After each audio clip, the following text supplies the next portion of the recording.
a spirited and valiant member of Wildfire who grew up in the perilous underworld of Belobak. She is accustomed to being on her own. The protectors and the protected, the oppressors and the oppressed. The world Seele grew up knowing was just a simple dichotomy. That is, until that girl appeared. Seele's first fight in her life was for herself. Back then, she would wander around aimlessly through the alleyways each day. When she was thirsty, she'd beg for water at the orphanage. When she was hungry, she'd swap scraps she found with the merchants for biscuits. Everyone in the dark side of Rivet Town knew that fearless homeless girl, and everyone was keen to avoid this wild, stubborn little rascal.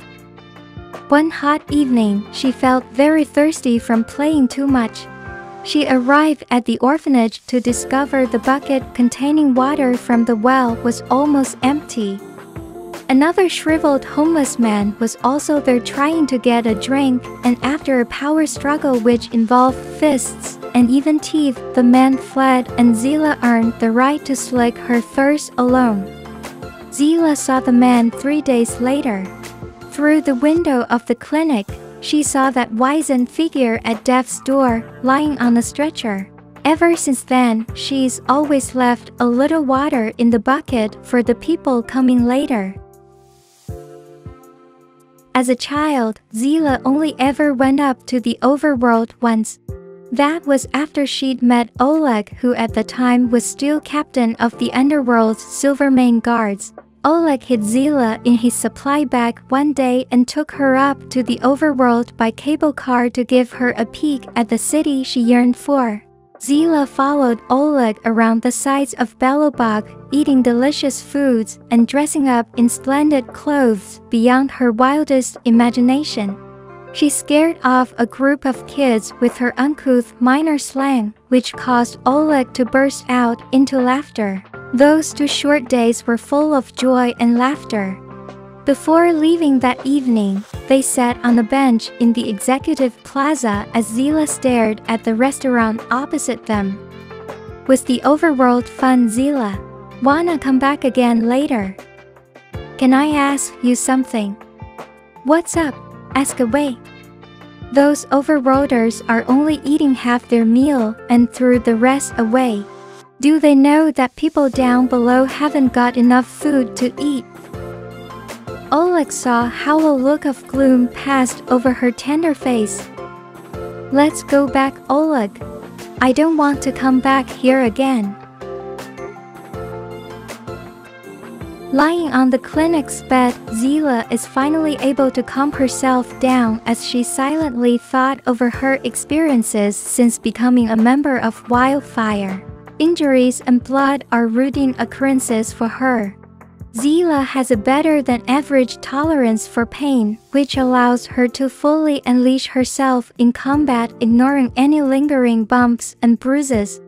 Wounds will always heal, just as the thread of the fragmentum will always grow. Just as people always return to their boring lives once rescued, sometimes misconception would pop up in Seele's mind, as if time in the underworld had come to a standstill. It somehow seems that all the efforts she and Wildfire had made are all in vain. The doctor comes over and gently asks about her injury. Seele struggles to organize words and conveys her confusion to the doctor. What's more important than miracles, Seele? The doctor says with a smile as she places her palm lightly on Seele's forehead. Is to protect people's hopes for miracles.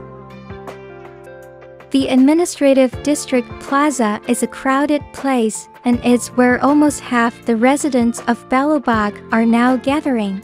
Suppressing her disdain for bustling crowds, Seele scans across the faces in the plaza with her careful gaze. Her hard work pays off, and she soon locks onto a target.